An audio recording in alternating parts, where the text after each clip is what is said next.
Imagine travelling to some of the furthest reaches of Australia, discovering stunning, ancient outback landscapes and having them all to yourself. In the Pilbara area of Australia lay some of my favourite free camp spots, and today I'm going to share them with you. So click the like, subscribe and notification bell and let's start exploring. Starting with the most secret and finishing with my most favourite, make sure you watch until the end and tell me in the comments below which one has made it to your bucket list. The first secret free camp has been a well-kept secret since the 1940s. Known as Karoona Downs after the station which it's located on, this location was once a secret World War II air base. While not much of the original site remains, the runways are still visible, as are some of the bunkers. The walls of earth can help provide a bit of protection on windy days. There are many other spots where you can camp, our favourite being atop of this rocky outcrop with magnificent views over the surrounding landscape. With clear views to the horizon, camping at Karoona Downs World War II Secret Air Base is a great spot to enjoy the sunset with some sundowners, and with little in the way of light pollution on a clear night is perfect for stargazing. One thing we found surprising is that you're easily able to see soft glowing lights from the surrounding mining operations on the distant horizon at night time. As you travel through the Pilbara, you'll notice that this is common as there are a lot of mines in this area. They're just particularly well hidden throughout the day from the main public roads. There is a map at the entry to the site, however, with the harsh Pilbara weather, it's deteriorated a lot since our first visit. My hot tip is to take a screenshot of satellite view in maps before getting there, as internet out here is really unreliable. Each time we've visited Karoona Downs, we have been the only ones there and have really enjoyed the peace and tranquility. The site is really large though, so if you do find others are there on the same night, there is heaps of space for everyone to spread out.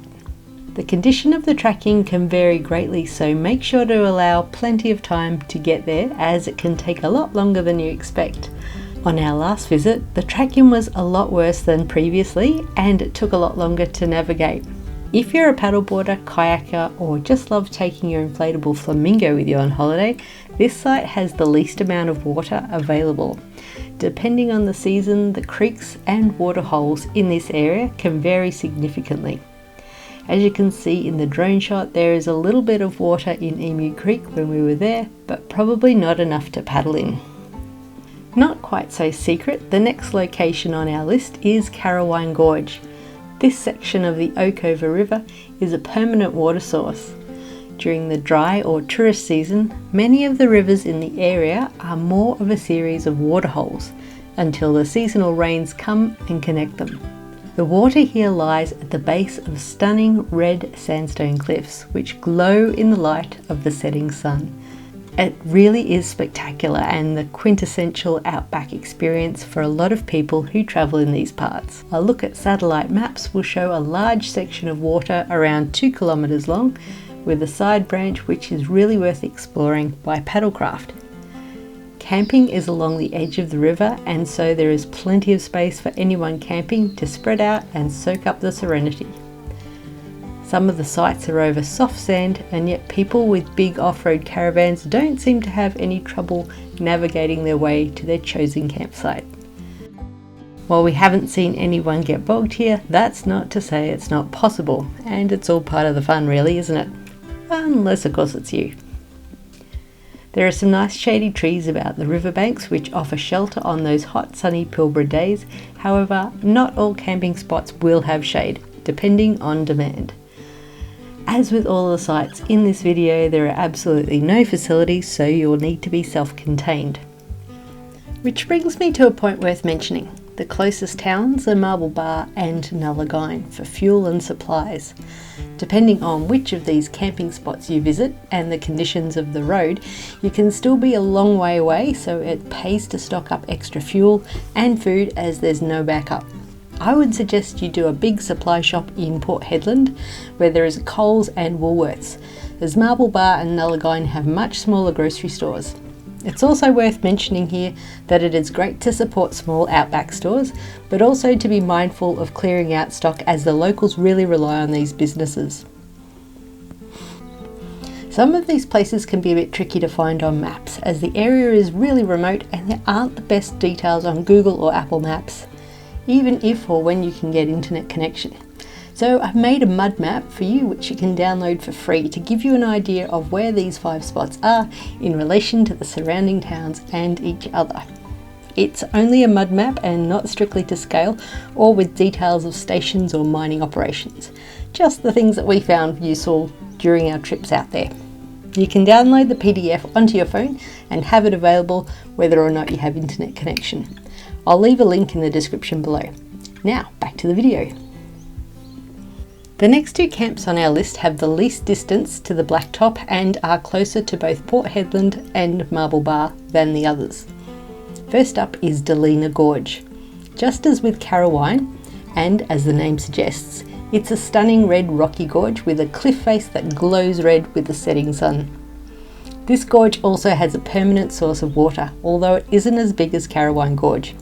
It's still possible to get out on the water with some paddlecraft for a relaxing few hours, but you're probably not going to clock up the kilometres. The camping here is a little more limited and further away from the water. As mentioned previously, you'll need to bring your own facilities as there is little in the way of private spots for some alone time. However, as both this and the next site are closer to Marble Bar and Port Hedland, they're also closer to some facilities. There's a long drop about 32 kilometres back towards Port Hedland and flushing public toilets in Marble Bar 41 kilometres to the south. Delina Gorge has some access issues from time to time. What can happen is that during a severe wet season, the river can flood and cause a bit of chaos to the access road. The good news is that our next secret camp spot is just across the road.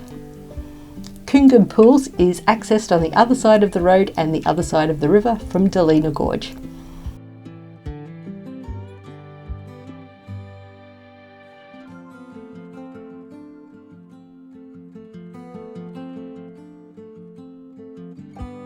It's a bit of a tricky one to spot as the access gate is not well signposted, but that can mean fewer campers.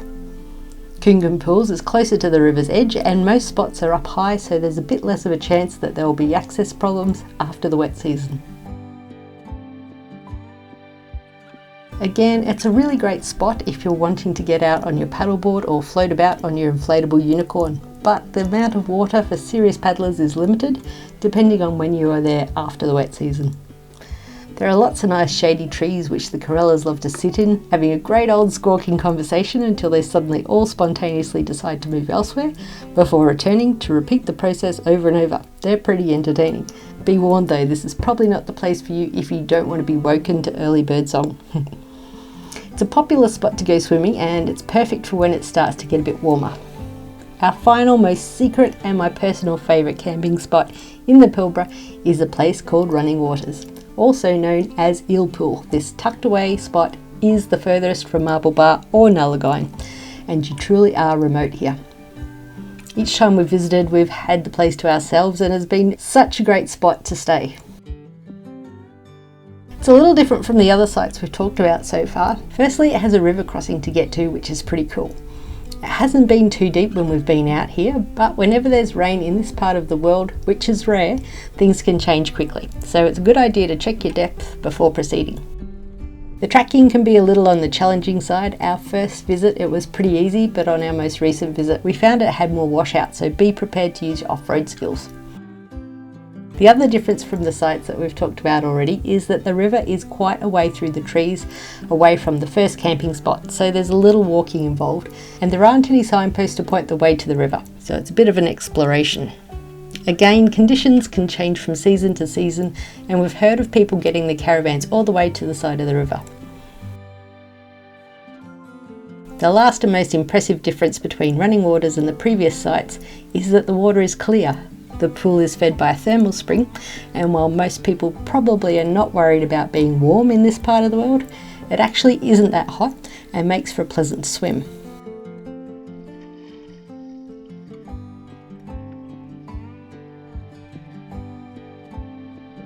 There's quite a surprising amount of water here. It's difficult to judge exactly how long this section of the river is, but you could paddle or float easy enough. Again, we're talking maybe 100 meters or so, as opposed to kilometers, so it's more of a fun paddle than a workout. The river is really beautiful and otherworldly. There are huge trees creating lots of shade to relax in, and it looks like you've entered the fairy realm. The magic of this spot is that it's a world away from the surrounding desert. It looks nothing like the landscape you drive through to get here, and I'm sure you'll love it so much you'll want to stay for a couple of nights. With running waters, there are a couple of ways you can get there. The first is if you come from the north, past Carraway Gorge. This is the easiest as it's all bitumen until you get to the eastern end of Skull Springs Road. The other option is to come from Nullagine along the Skull Springs Road from the west, which is a dirt road and can be a great challenge for those who love corrugations. It's worth noting too that just to get to Nullagine you have about 100 k's of dirt road to travel to if you're coming from Marble Bar, which is typically in better condition than the Skull Springs Road as it's maintained more frequently and has to accommodate oversized loads for the mines. As I mentioned previously, check out my mud map that I've created for the area to give you an idea of the lay of the land. Usually when you zoom out on maps, one or more of the roads or towns disappear, so it can be tricky to get a bird's eye view. It is a free download, which you can find a link to in the description below. So I'd love to hear from you. Have you camped at any of these spots and which was your favourite? I have to say that during the time we've lived in and travelled throughout a lot of Western Australia, camping out here has been my most favourite memories. If you'd like to see the videos of the trips we've made to the region, check out these playlists. I'm also putting together a series of videos about Port Hedland, including the over 20 free activities that visitors can do while in town. So subscribe and turn on notifications so you're the first to know when that's released. I made a video about the tour of the port facility, which is a paid tour, so you can get an idea of what's involved before you go. You can check it out here. And if you're interested in the rest of our travels throughout Western Australia, check out the WA playlist. Thanks for watching our video. It's nice to have you along for the ride. Enjoy your time in the Pilbara and I'll see you next time.